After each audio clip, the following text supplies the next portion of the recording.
So I want to go all in on this video, and this one's going to be a little bit different than some of my other past videos with helping you get ideas and insights on how to earn more in your business. And let me be clear, this is not to take away how key and critical this topic is, but we're going to spend a moment and we're going to woo-side through this, and I'm going to share this with you from a gentle, loving perspective. Because I find that far too often that when it comes to sales, there are the tactics and then there is the mind state that goes along with it. And far too often, we are glossing way over the mind state stuff, or it doesn't relate to those of us that are underestimated entrepreneurs. And today's story is a little personal. I can definitely relate to this myself. I'll give a sample client. I don't know, maybe you recognize that client, maybe that client too, maybe the client's me actually, when I give you this story in today's conversation.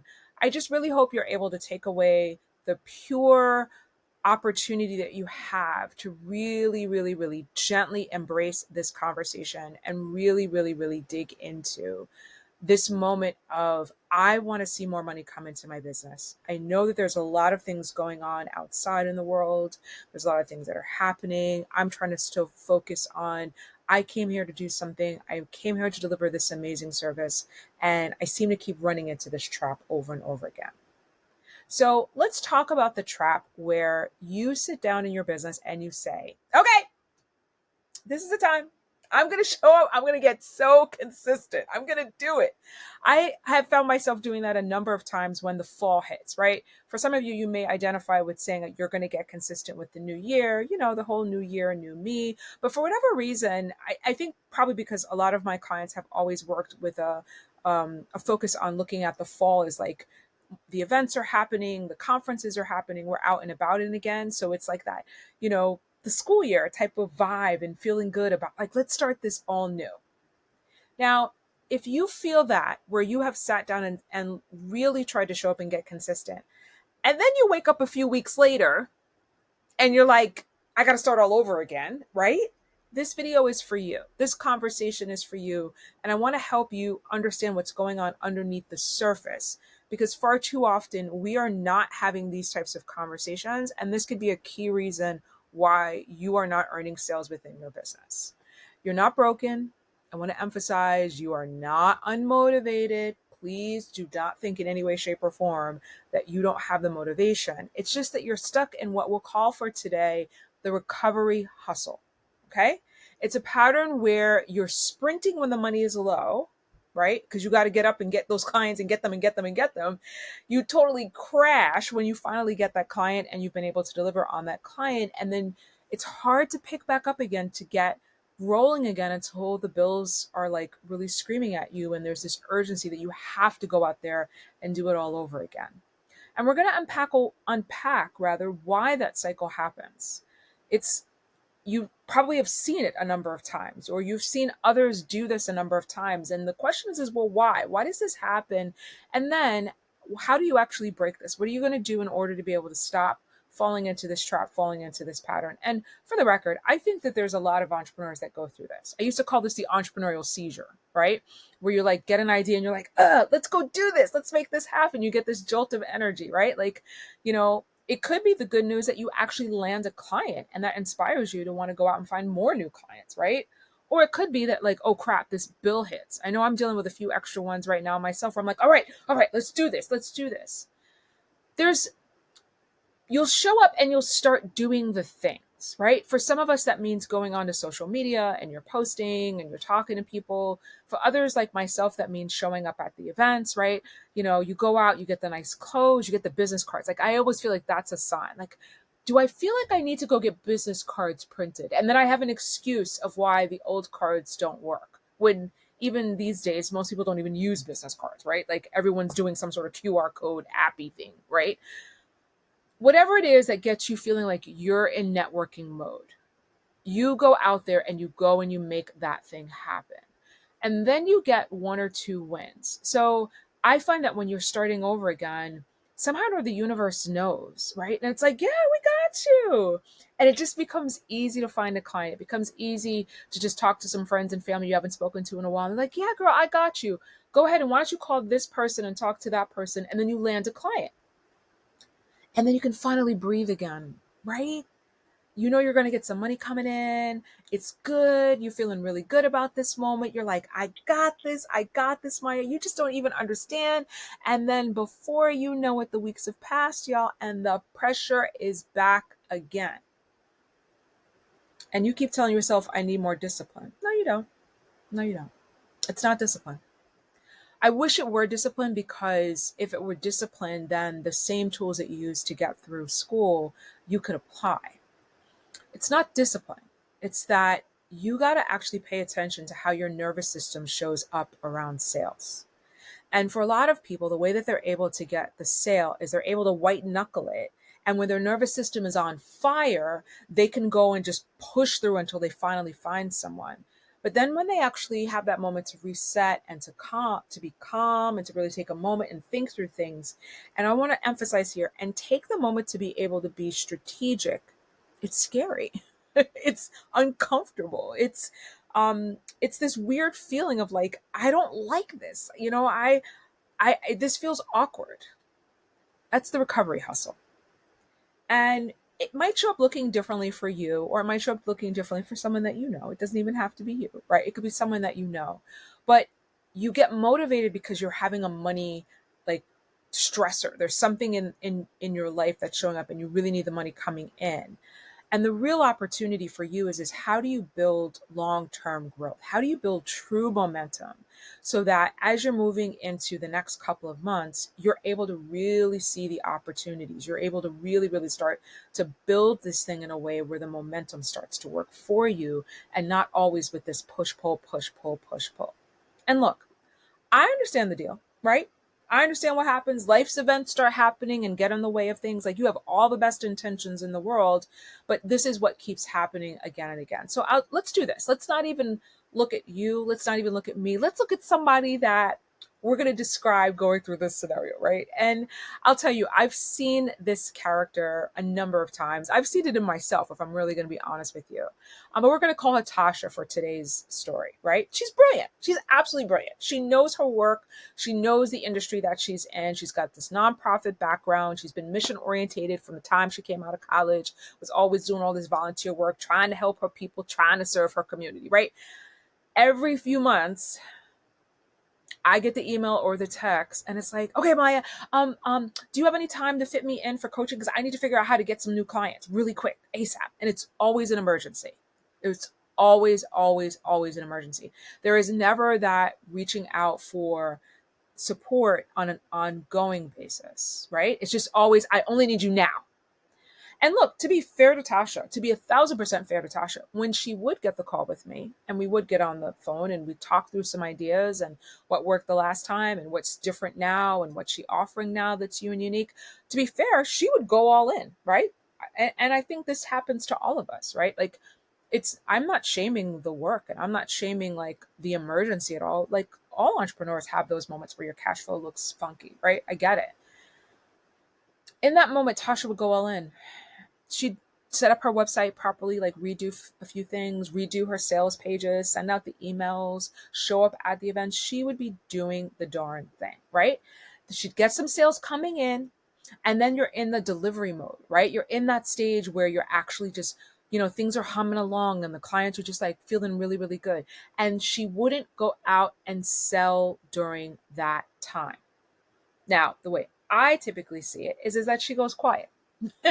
She doesn't call me. She's not emailing me. Sometimes I reach out, sometimes I don't, right? Because it depends upon the relationship that we have. And to be frank, a lot of times I get busy myself, right? But she gets really quiet and I don't hear from her. And then a few weeks later, sometimes even a few months later, I get the email again, and it's a panic mode email again.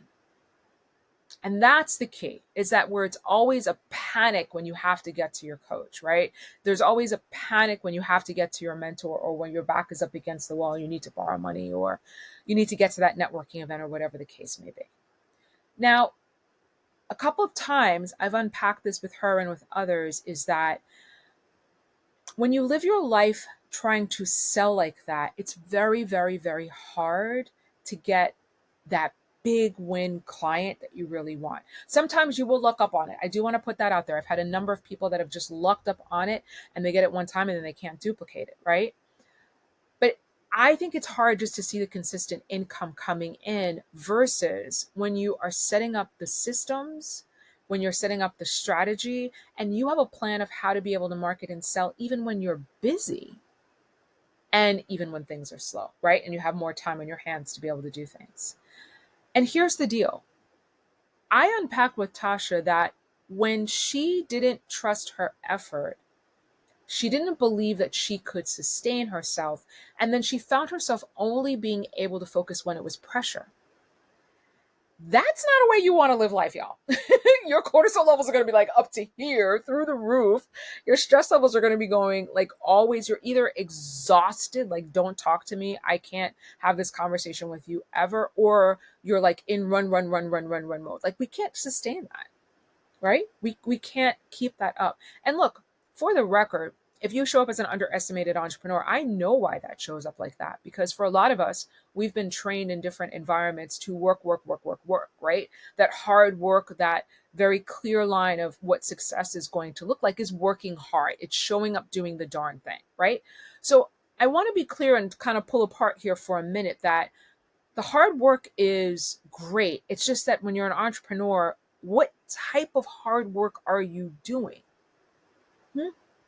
If you're always focused 100% on the delivery and you don't spend any time on building your sales systems and on reviewing and creating a sales plan, like doing the heavy lift of creating the sales plan and then going back and reviewing it over every couple of months or every year or so, because, things change, markets change, people's desires change, and you've got to change with it. And if all you're doing is focusing on the hard work of delivery and then you're hustling always to get some clients, what's going to happen is you're going to build this short term survival business. And that business does not stay in business for a long period of time. You'll be back at work in 6 months or maybe 3 years because that hustle is really, really hard. And to be clear, you're not lazy, right? Tasha was not lazy, but she was addicted to the adrenaline of things because that's how she had been wired all through her professional life, of where she was given value from. People did not value her strategy. They didn't value her showing up as a leader. They value her from the hard work that she's always able to deliver. So she's always in this state of hard work and then stop, and then hard work and then stop. And I just want to give you a moment to pause, right? When you've spent your entire professional life in that mode, or for that matter, even if you've spent whatever time you've been in your business in that mode, you're going from paycheck to paycheck, right? You're always having to prove yourself in the environments that you're in. So this is why I think this is important to take a moment and unpack this, right? It's not you. Like, it shows up in so many ways. What if you're the first one in your family that you're doing this type of work? I am the first one in my family that has a business that's an entrepreneur, right? Most of the people around me had no idea what this was when I first started years ago. They thought I was crazy, absolutely crazy. Why would I have this constant, having to always sell and having to always pitch? Well, I didn't realize it at the time that I was in this type of survival mode because, well, the tools look different. The resources look different. The technology definitely looked different back then in terms of what you could do when I first got started. But a large part of it was because this is how I was wired in my own life of how to be able to show up. So my body learned this pattern, right? Urgency, action. Calm becomes dangerous. And I want you to see that for a minute. You don't trust the calm. I had this happen recently where I went out with a friend of mine, and I was going to look for a dress. And we were in a new environment that my friend had never been in before. And she just had to comment on everybody that she was around. Like, I can't believe they're wearing this. I can't believe they're wearing that. I can't believe they're wearing this. And I was just so focused. Can we just go in the store? I get what I have to get and come back out, and I want to get my dress and I just want to go. Right. Well, it's interesting because that commenting on other people is her normal. And for me, it literally was slowing me down. It was causing me at one point agita because I'm like, I just want to go in here and go get the dress. I don't care if they have on like pink bunny slippers in the middle of the store. Really don't care. I'm going to get what I want to get. Now, it sounds silly and crazy when I'm telling you this story right now, but for a lot of us, we have patterns like this that we don't realize we're doing it. To be very fair to my friend, I don't think she realizes that she does it all the time. And it literally slows her down. What is your pattern around sales that is slowing you down? Where there's this urgency, I gotta always move, gotta always move. And then calm feels like danger. It feels like something's going wrong. Now, we could go into a whole nother conversation about your money and your money story and how money shows up in your life, because until you unpack your own money story, what is the story your family gave you? What are the things that your friends and family around you have said around you for years? The five people you spend the closest time with outside of the people you work with and or your family that you live with, what do they say about money? What have you heard again and again and again? If you've heard those types of messages before, your brain is wired to operate a certain way where calm means danger. And then, therefore, when the business seems steady, you feel like there's something wrong, there's something off, and you don't feel like things are working until you have to put out another fire. What if you didn't have to put out fires all the time, right? Like, you feel like you're being productive when you're stuck in that recovery hustle, by the way. It feels productive. It's something familiar about it, to be honest, right? That's how you've been wired over a period of time. I'm going to tell you the long term what it does that really, really is going to damage you. You're never going to get to the long term revenue that you want to get to because you're never planning. You're never building the repeatable habits, right? There's a thing that I try to do every month where I go back and I review the number of proposals, the number of outreach, the number of follow up that I need to do every single month. It is boring. It is boring. And yet it's the most exciting thing that I can do because that's where the long-term revenue comes from my business. It doesn't come from that constant hustle mode. I can't create in that hustle mode, right? Your brain is always firing off. You don't give it room and time to create and come up with new ideas and innovative ways of thinking because you're always reacting instead of planning. I'll even give you a stat on this. I did my research before I did this video, y'all. According to Gallup, 84% of entrepreneurs report high stress levels weekly. And the hidden layer that Gallup found is that most of that stress isn't from clients, it's the unpredictability. Now, I'm here to tell you, I understand what the unpredictability feels like when your checks, you have large checks coming in, no checks coming in, large checks coming in, no checks coming in, small checks, no checks, right? Like your income is all over the place. But have you now, because of that income coming in all over the place, have you actually made that part of your identity where in order to feel worthy and in order to feel like you're doing something, that your identity is about being unpredictable? I don't know. And you will know that this is the case because if every time you start to slow down, your nervous system is like, no, we got to go fix something. We got to go do something. Then, yeah, you might be caught up in this trap, my friends. And I'll be the first to say, there are some times that can go for weeks and for months and not get caught up in this trap. And then all of a sudden I find myself getting caught up in the trap again. And you got to rewire your physiology. You have to first and foremost own it. You have to name it. You've got to claim it. And then you have to build a system that works for you. Right. And that's why a lot of people come to me and I talk about sales plans all the time and I talk about sales systems and they're like, okay, Maya, so give me my sales plan. No, you have to create your own sales plan because it has to be built for you.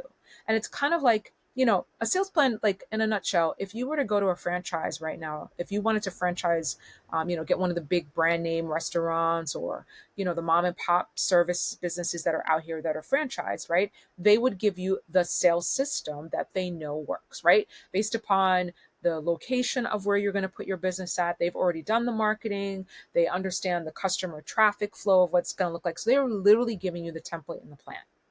If you're not buying a franchise, you got to create that plan for yourself. And I argue that you have way more freedom to do it when you don't have a franchise. I mean, there are pros definitely about having, a big brand name that everyone knows. There's something nice to be said about that. But if you don't have that brand name, you have to go create that system for yourself. You've got to kind of create that sales system. And one of the first things that's going to show up is, how do you lead when it comes to sales? What habits do you have? What patterns do you have? What thoughts do you have? Because that's how your business is going to grow. So if you find this rhythm right now that you only get excited about doing sales, and by excited, I don't even mean happy. I just mean like you'll start moving about doing sales when your back is up against the wall, when you're in that hustle mode. I need you to be able to break free from that. I need you to be able to recognize it for what it is. Understand that it's never going to help you build that long-term growth that you're looking for. You're always going to be on this constant start, stop, start, stop, start, stop. And to be fair, your money and your business may not be this constant. I think for a lot of people that work for a number of years, they want their income and their business to be this constant steady thing. That may not be where your income is, for the record. I just want to put that out there. I will say though that you can get it way more to look like that though if you start creating small, consistent sales habits that happen whether you're in a panic or not. I'm going to say it again. Small, consistent sales habits that happen whether you're in a panic or not. So, for example, are you checking your financial statements every month? Every month, like clockwork, even when you don't want to look at how they look? Do you sit down and look at them? Now, in my world, this is part of my 15-minute sales system. I've got a freebie for you where you can actually look at how to be able to do it. You start out by creating one habit every week that's going to keep you visible, that keeps you building relationships, and that also keeps you taking action around sales. Consistency is not sexy, y'all. It's not. I mean, it can be. To me, it's actually quite sexy. A lot of people don't think it's sexy because it's the boring work that needs to get done, but it is what builds your calm, confident, consistent revenue. And that, of course, is what we're after. So listen, I want you to really recognize here, the more that you train your system, your nervous system, to sell without needing the chaos. You don't need the chaos. The same way you probably turned your nose up when I told you the story about my friend, talking about all the folks and what they were wearing and what they had on in the store. And you're like, oh, I wouldn't do that. I get that. I get that. But I gave that story for a reason, because how is that showing up for you in your business right now? And if the only way you sell is when your butt's on fire, literally, you need chaos in order to be able to sell, you need panic mode, you got to find another way to be able to stabilize your business income. So I want you to pause after this video, and there's 3 questions that I want you to think about this week, okay? The first one is, when do I tend to take the most action in my business? Calm or crisis moments? And be honest with this, right? You don't even have to tell me. You don't have to share it with anyone else. Be really, really, really honest. When do you tend to take more action around sales in your business? Is it during those calm moments, or is it during the crisis moments? And I would actually start labeling when the moments happen. Because listen, by the way, there's a way to build a sales plan, even if all you want to operate in is crisis. We can do it in a way that actually can work for you, believe it or not, and then give yourself some time to start calming down. I also want you to identify the answer to this question. And this is one of those, you need to take a long drive or a long walk and really unpack this question. What would it feel like to sell from stability instead of panic? What would it feel like to sell from stability instead of panic? What would that look like for you? How would you show up? What would you be eating? What would you be wearing? Where would you be selling? How would you be selling? What would change about your current sales process right now? Who would you have to hire? Who would you have to let go? What resources would you need to invest in? Is there technology you need to get? What do you need to learn in order to be able to do that? For the record, you can sell from stability instead of panic. Okay? And then number 3, who could I become if I trusted my consistency as much as I trust my comeback energy? That energy is powerful that you have, my friend. It's no doubt incredible. It's gotten you out of a whole bunch of sticky situations. But who could you be even larger if you were able to flex the consistency muscle that needs probably a little bit of working? What does it look like? This reflection, by the way, can change everything. And listen, you're talking to someone that years ago used to be like, look, get to the meat, get to the tactics, get to the 5 steps. These questions actually are the way that you help reverse engineer, and the way that you help get yourself out of that mode. Because this is about you being able to retrain yourself. You have to literally retrain and rewire how you think. I can't do it no matter how many conversations you have with me, and other coaches are not going to be able to do it. You've got to do it for yourself. So now look, if this hits home for you, and I hope that it does, I want you to check out my free sales system starter kit. It's going to be underneath this video. It's a simple roadmap that's going to help you build momentum in your business. And for those of you that are curious about the 15-minute kit, you can actually find that as well through if you go to the links below to be able to pick that up. This is not about shaming you. This is not about you operating in burnout in order to succeed. This is just about you creating a structure that works with your energy. All right? The link's in the description box below, and I want you to definitely check it out. You honestly don't need to have another recovery season, y'all. I need you getting your rhythm back. I need you showing up where consistency is sexy, and watch what's going to happen to your sales in the process by you taking these steps. Have a great one. Take care.